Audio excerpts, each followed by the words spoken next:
Questa cosa di gioielli d'artista è nata un po' come scherzo. Marco, lui venendo dall'antico, considerava l'arte contemporanea proprio a livello molto basso. Parlando un po' del più e del meno, Armand l'ha convinto a fare una prova di alcuni gioielli da realizzarsi per la moglie. Lui le ha realizzate, però dopo le ha prese e messe in un cassetto dimenticandosene, quasi tra virgolette vergognandosene, insomma.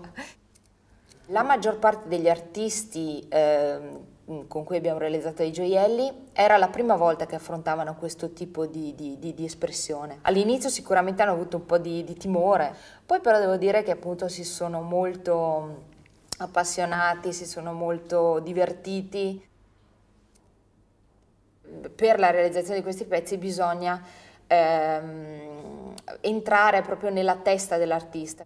Noi siamo solo dei realizzatori dell'idea dell'artista. Marco ama definirsi l'operaio dell'artista.